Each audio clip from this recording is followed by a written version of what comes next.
여러분 안녕하십니까. 중앙대학교 미디어센터 CUNTV 특별 인터뷰. 저는 오늘 진행을 맡은 김준서입니다. 최근 중앙대학교는 교육 혁신과 학사 운영을 효율적으로 하기 위해서 수많은 변화들을 일어나고 있습니다. 오늘은 박상용 교학부총장님과 함께 그 변화의 의미와 앞으로의 방향성에 대해 이야기 나눠보도록 하겠습니다. 네, 총장님 반갑습니다. 네, 반갑습니다. 저희 교학부총장님께서 2024년 2월 본교 교학부총장으로 부임하신 지 벌써 약 1년 반이라는 시간이 흘렀습니다. 그동안 시간을 돌아보시며 느끼신 점이나 아니면 특별히 기억에 남는 점이 있으시다면 한번 얘기해 주시겠습니까? 네, 제가 인터뷰 요청을 받고 지난 일들을 떠올리다 보니 오늘 공교롭게도 10월의 마지막 밤이더라고요. 요즘 학생들에게는 잊혀진 노래겠지만 가수 이용 씨가 불렀던 잊혀진 계절이라는 노래는 저희 세대가 지금 여러분 나이일 때 최고의 히트곡이었고 지금도 매년 10월의 마지막 날이 되면 생각나는 노래입니다. 제가 교학부총장으로 부임한 지 어느덧 1년 반이 지났습니다. 그동안 총장님을 중심으로 중앙의 모든 구성원들과 우리 대학의 발전 방향을 함께 고민해 왔습니다.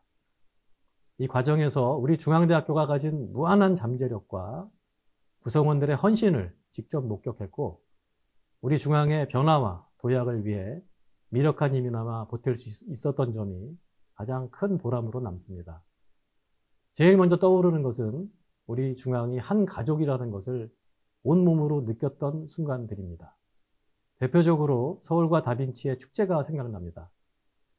쏟아지는 빛 속에서도 후라 씨의 역동적인 응원과 유명 가수들의 공연을 보며 함성을 지르던 우리 학생들의 젊은 열정, 서울 캠퍼스의 밤하늘을 찢어버린 화려한 불꽃, 다빈치 캠퍼스의 밤하늘을 배경으로 드론이 그려내던 CAU 로고가 지금도 생생합니다.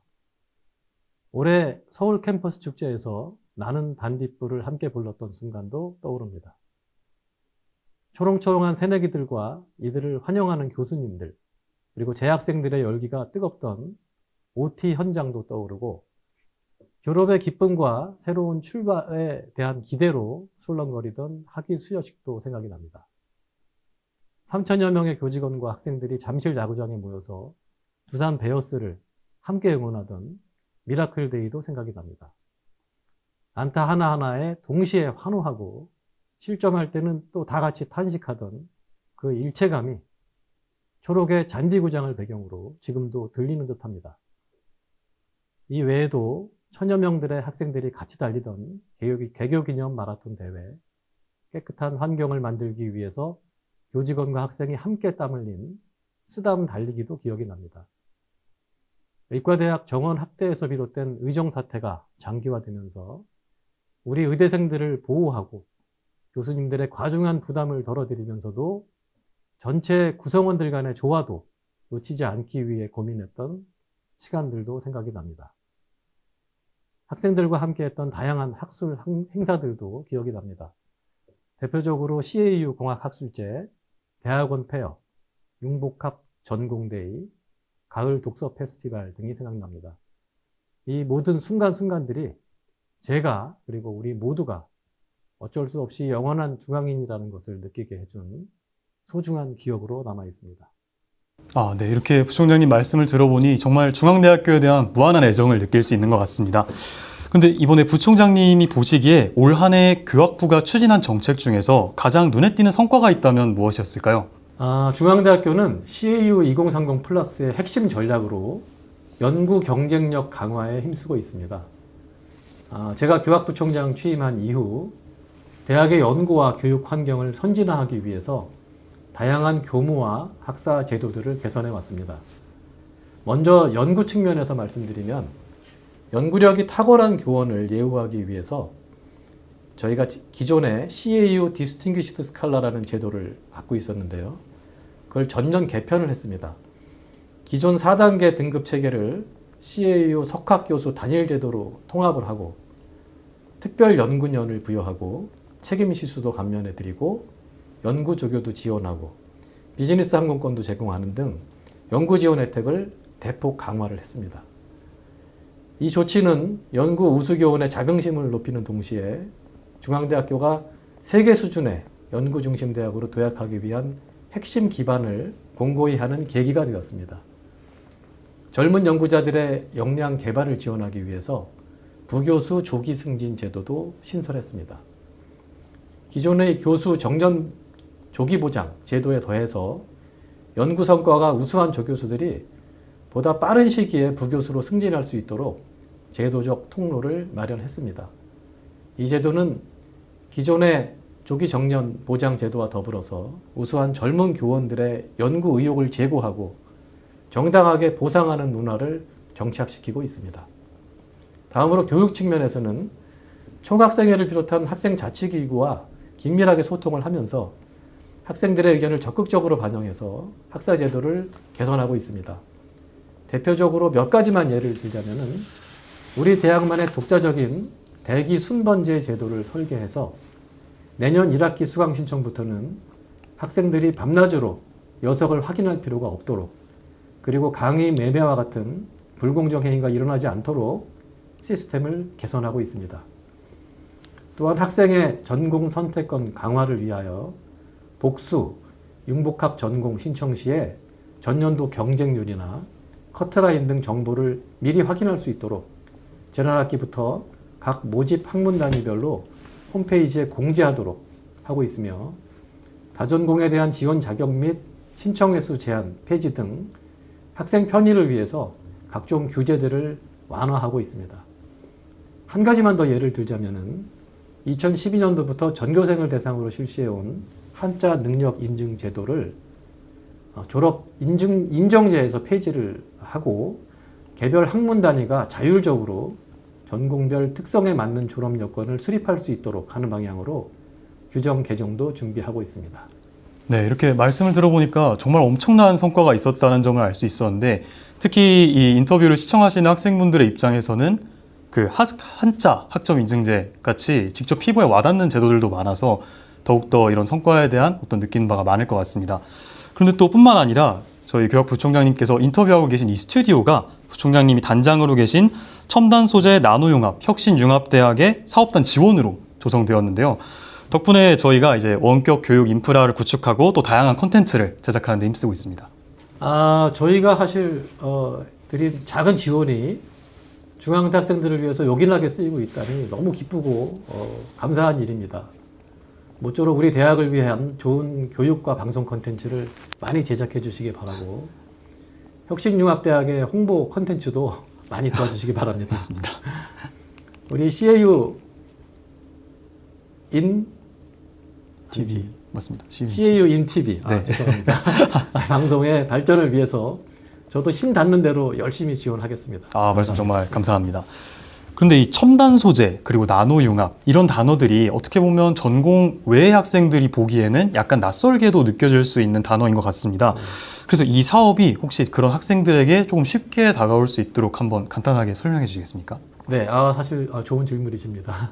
감사합니다. 인류 문명의 발전사를 우리가 얘기할 때 흔히 석기 시대, 청동기 시대, 철기 시대 이렇게 소재를 가지고 시대를 구분합니다. 이 의미는 소재의 발전이 기술의 발전, 나아가서는 문명의 발전을 결정한다는 것을 의미하고 있습니다. 최근에는 다양한 첨단 산업과 기술들이 눈부신 속도로 등장하고 발전을 하고 있습니다. 우리가 정보통신을 얘기하고 IoT를 얘기하던 날이 얼마 되지 않았는데, 이제는 모두가 AI를 얘기하고 가상현실을 얘기하고 있습니다. 그만큼 시대가 빠르게 바뀌고 있는 거죠. 맞습니다. 그래서 이제는 누구도 소재나 제조라는 단어를 머릿속에 떠올리지 않습니다. 하지만 첨단 소재와 나노기술 그리고 제조기술이 없이는 우리가 이루는, 그리고 이루고 싶은 모든 기술적인 성과들, 그리고 앞으로 만들어 나갈 엄청난 첨단 기술들을 단 한 가지도 구현할 수가 없습니다. 예를 들어서 우리가 테슬라의 전기차를 생각하면 획기적인 첨단 소재라, 첨단 기술로 생각하지만, 사실 테슬라 전기차는 우수한 배터리 소재와 제조 기술이 있어야만 가능한 것입니다. 또 엔비디아의 AI 칩도 반도체 소재, 고성능의 반도체 소재와 집적화를 위한 고도의 제조 기술이 있어야만 가능한 것입니다. 미래에는 이공학 분야뿐만 아니라 인문, 사회, 예체능 분야에서도 소재와 제조에 관한 지식을 가진 사람들이 경쟁력을 갖게 될 것입니다. 우리 첨단 분야 혁신융합대학 사업은 교육부가 선정한 18개 첨단 산업 분야에 필요한 인재들을 양성하기 위해서 교육부가 연간 총 2천여억 원의 자금을 대학에 지원하는 사업입니다. 우리 중앙대학교는 2022년도부터 차세대 반도체 분야와 실감 미디어 분야에서 이 사업을 통해서 학생들을 교육을 해오고 있으며 작년에는 제가 단장으로 있는 첨단 소재 나노융합 적층제조 분야에서 주간대학으로 신규 선정이 되어서 그 자금을 통해서 학생들을 교육해 오고 있습니다. 이 첨단 소재 나노융합 적층제조 분야는 연간 약 53억 원의 예산으로 중앙대 학생들의 교육과 연구를 지원을 해오고 있습니다. 중앙대 학생이라면 누구나 자신의 주 전공에 상관없이 혁신융합공과대학의 첨단 소재, 나노융합, 적층제조, 전공에 개설된 교과목들을 수강을 하고 마이크로 디그리나 부전공, 복수전공, 융합전공, 또 연계전공 등을 이수할 수가 있습니다.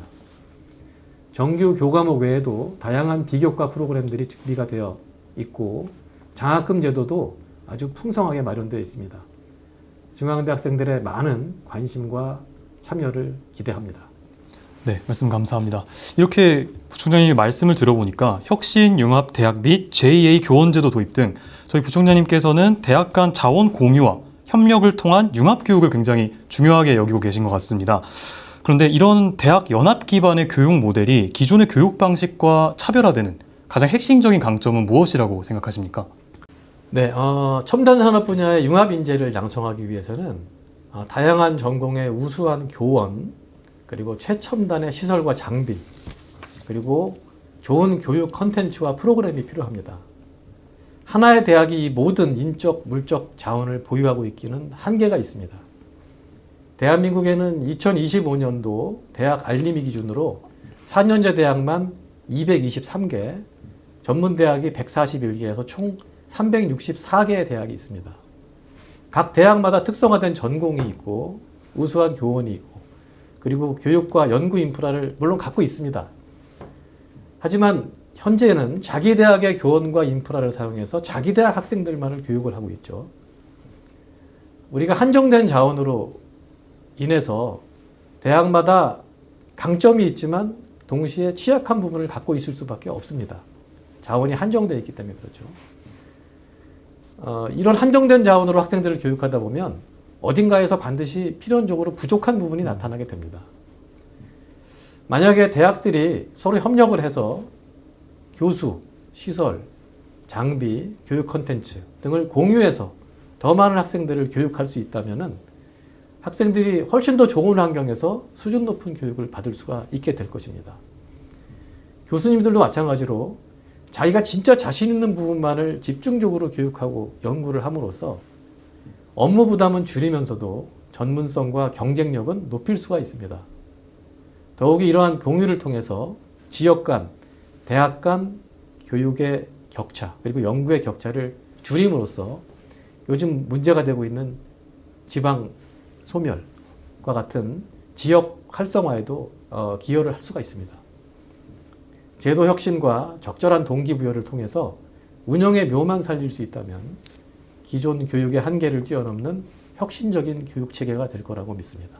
네. 이 말씀하신 모델을 정말 실현하기만 한다면 교육의 어떤 새로운 패러다임을 열 수도 있을 것 같습니다. 그런데 일각에서는 한 교원이 여러 전공이나 대학에 소속되면서 업무에 있어서 어떠한 과중이나 부담을 질 수도 있다라는 이런 우려의 시각도 존재하고 있는 것 같은데요. 이 제도의 취지가 퇴색되지 않으면서도 교원들의 교육 여건을 보장할 수 있도록 하는 고려하고 계신 어떤 보완책 같은 건 없을까요? 예, 이거 무척 날카로운 질문입니다. 감사합니다. 요즘 교수들은 교육과 연구로 사실 무척 바쁩니다. 자기 대학 학생들 교육하는 것만 해도 대부분 버거워합니다. 근데 여기다가 다른 대학 학생들까지 가르쳐라 그러면 누구도 환영하지 않을 겁니다. 그래서 이에 대한 보완책이 당연히 필요한데요. 비록 많이 미흡하지만 현재 중앙대가 시행하고 있는 제도 중 하나가 JA 교원 제도입니다. JA는 조인트 어포인먼트의 약자인데요. 이 JA 교원으로 저희가 임명을 하게 되면 중앙대뿐만 아니라 타대학에, 물론 이제 이 타대학은 사전에 상호 교류 협정이 체결된 대학의 하합니다. 타대학에 가서 출강을 해서 강의를 해도 본교에서 강의한 것과 동일하게 우리가 인정을 해주는 제도입니다. 따라서 교수님이 타대학에 가서 강의를 해도 추가적인 부담이 안 생기고 대신에 본교 강의를 하나 줄일 수 있기 때문에 심리적이나 시간적 부담이 훨씬 덜 수가 있죠. 물론 이제 그럼에도 불구하고 타대학 출강에 따라서는 좀 부수적인 부담들이 따를 수 있습니다. 예를 들면 이동 시간이 더 걸린다거나 아니면 환경도 낯설고 학생들도 낯설고 해서 오는 어떤 추가적인 심리적, 시간적 부담이 있을 수 있는데요. 이런 문제들은 현재 뭐 저희가 아직까지는 구체적인 제도를 마련하지는 못했으나 이 제도를 계속 운영해 가면서 차츰 개선해 나갈 수 있을 거라고 생각을 합니다. 네, 맞습니다. 부총장님 말씀처럼 이미 이런 문제점이 있다는 것을 인식하고 고려하고 계시기 때문에 충분히 문제없이 해결해 나갈 수 있을 것이라고 저도 생각이 듭니다. 그런데 최근 혁신융합대학에서도 첨단 멀티미디어 강의실을 개소한 것으로 알고 있습니다. 이 첨단 멀티미디어 강의실이라는 이름만 들어봐도 정말 어떤 교육에 있어서 최첨단에 해당하는 그런 강의실이 좀 생각이 되는 것 같은데 처음 완성된 강의실을 실제로 보셨을 때 어떤 인상을 받으셨나요? 이번에 우리가 301관 9층에 개소한 첨단 멀티미디어 강의실은 최신 인테리어와 설비를 적용해서 전면 리모델링을 한 최신 공간입니다. 저도 이번 달 15일, 그러니까 2주 전이죠. 15일에 있었던 개소식에서 모든 시설들을 처음으로 온전히 체험을 할 수가 있었습니다. 새로 설치한 140석의 좌석은 일반 좌석 대비 폭이 5cm 이상 넓어서 제가 앉아보니까 한결 편안하게 느껴졌습니다. 또 천장과 벽면도 밝은 색의 고급 내장재로 마감을 했고 또 밝은 LED 조명을 사용해서 공간이 한결 밝고 쾌적하게 느껴졌습니다.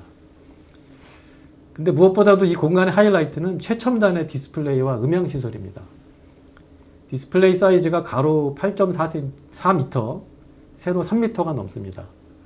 대형 LED 디스플레이고요. 4K 이상의 초고해상도 화질로서 웬만한 극장보다 더 좋은 화질을 보여줍니다. 일반적인 그 작은 규모의 극장들이 해상도가 2K짜리 디스플레이를 쓴다고 합니다.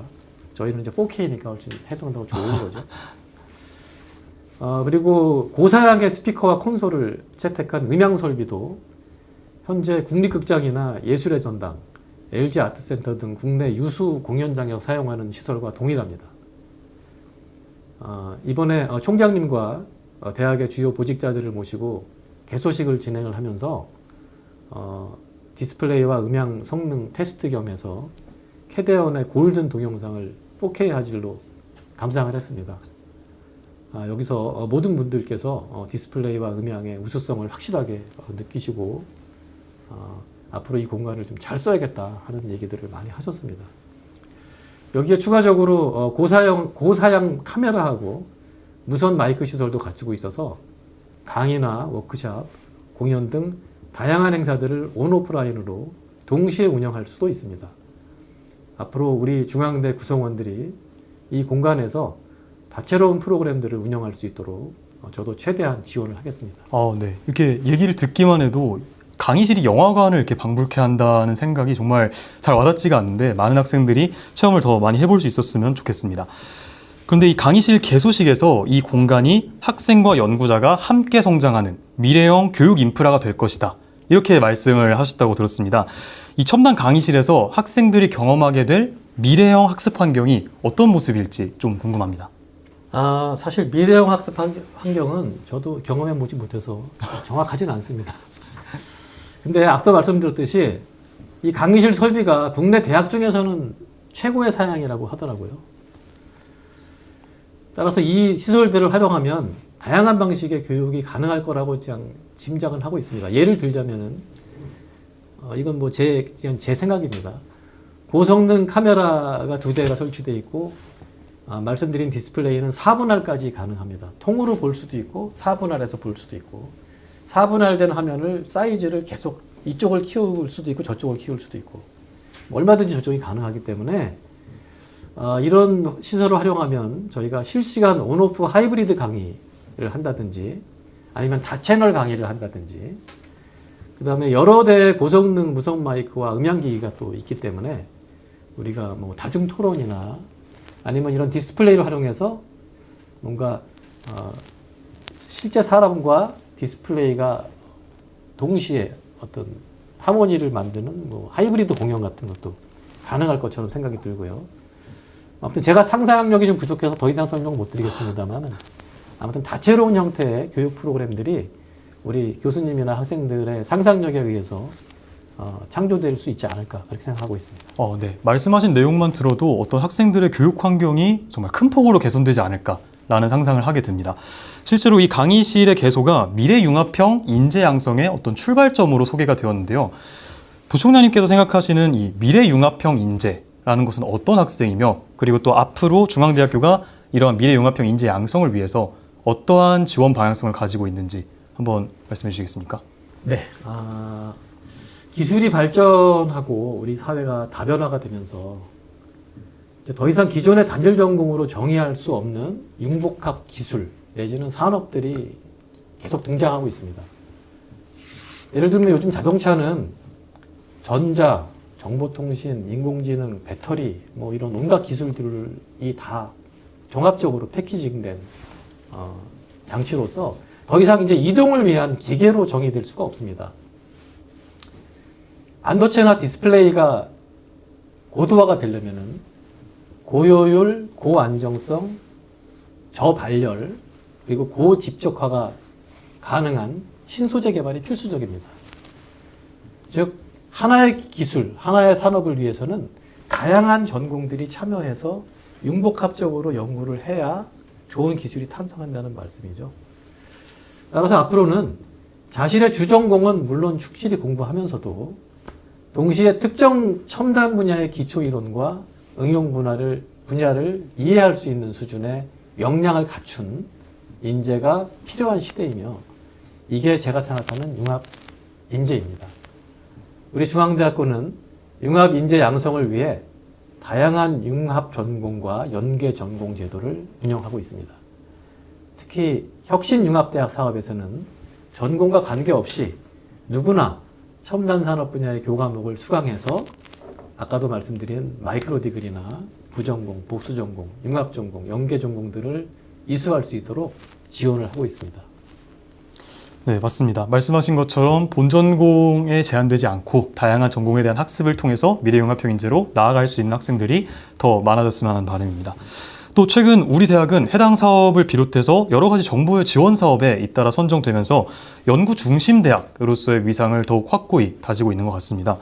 이러한 성과들이 중앙대학교의 미래 교육과 연구 방향에 대해 어떤 의미를 갖는다고 보시는지 부총장님의 의견을 한번 듣고 싶습니다. 네, 대학은 기본적으로 학생을 가르치는 교육기관이지만 동시에 최첨단 학문과 기술을 개발하는 연구기관이기도 합니다. 최근 글로벌 상위 대학들은 연구의 비중을 점점 더 강화하고 있으며 연구 경쟁력이 곧 그 대학의 경쟁력이 되고 있습니다. 우리 중앙대학교는 법인의 강한 의지와 현 박상규 총장님의 일관된 지휘하에 교수와 학생들의 연구력 강화에 그간 온 힘을 다해왔으며 그간의 노력들이 점차 결실을 맺으면서 최근 수년간 연구비 수주 규모가 비약적으로 증가하고 있습니다. 이제 국내는 물론 세계적으로도 손꼽히는 연구 중심 대학으로 인정을 받고 있습니다. 앞으로는 타인과의 경쟁을 넘어서 이제 AI하고도 경쟁을 해야 되는 시대입니다. 미래를 이끌어갈 인재들을 양성하기 위한 새로운 교육이 반드시 필요한 시점이며 이는 각 분야에서 혁신적인 교육 콘텐츠 개발과 첨단 연구를 통해서 해결을 해 나가야 된다고 생각합니다. 네. 말씀 감사합니다. 이 인터뷰를 보는 학생분들도 그 중앙대학교의 발전을 위해서 우리 부총장님이 어떠한 생각을 가지고 계신지 이 인터뷰를 통해서 더 잘 알 수 있게 된 어떤 계기가 되지 않을까 싶습니다. 그럼 마지막으로 학생들을 포함한 중앙대학교 구성원들에게 전하고 싶은 메시지가 혹시 있으시다면 한번. 제가 작년 2월에 좀 갑작스럽게 교학부총장이라는 과분한 직을 맡게 되면서 그간 짧은 기간이었지만 우리 대학을 보다 좀 깊고 그리고 폭넓게 바라볼 수가 있었습니다. 어려운 연구 여건 때문에 힘들어하시는 교수님들을 보면서 미안하기도 했고 또 불확실한 미래를 불안해하는 학생들을 보면서 마음이 아프기도 했고 또 불합리한 어떤 정책이나 교육 현실 때문에 좀 분개하기도 했었습니다. 물론 그럴 때마다 다행스럽게도 여기저기서 터지는 또 우수한 성과하고 나날이 높아지는 중앙대 위상을 보며 뿌듯해하기도 했습니다. 하지만 가장 기억에 남는 순간을 꼽으라면 언제나 매 순간 최선을 다하는 우리 교직원과 학생들의 모습을 바라볼 때였습니다. 그리고 그들이 드디어 땀의 결실을 얻는 순간에 자기 일처럼 축하해주는 동료들의 선한 진심을 지켜볼 때였습니다. 우리가 서로 믿고 돕고 나누고 지지하면서 중앙인으로 하나가 될 때 그리고 우리가 서로 의지도 해야 되겠죠. 지원도 해야 되고 그럴 때 훨씬 더 높은 저뿐만 아니라 우리 모두가 그리고 중앙대가 훨씬 더 높은 그리고 올바른 위치에 도달하게 될 것이라고 믿습니다. 중앙대 화이팅! 네, 좋은 말씀 정말 감사합니다. 오늘 이렇게 교학부총장님과 함께 많은 이야기를 나눠봤습니다. 인터뷰를 본 학생들이 아마 교학부총장님의 이야기를 듣고 미래형 인재로서의 어떤 새로운 도약을 가질 수 있게 될 것 같습니다. 다시 한번 오늘 방문해 주셔서 정말 감사드린다는 말씀 드리겠습니다. 감사합니다. 네, 고맙습니다. 네, 이상으로 CAU인TV 특별 인터뷰는 여기까지 하도록 하겠습니다. 시청해주신 여러분 고맙습니다.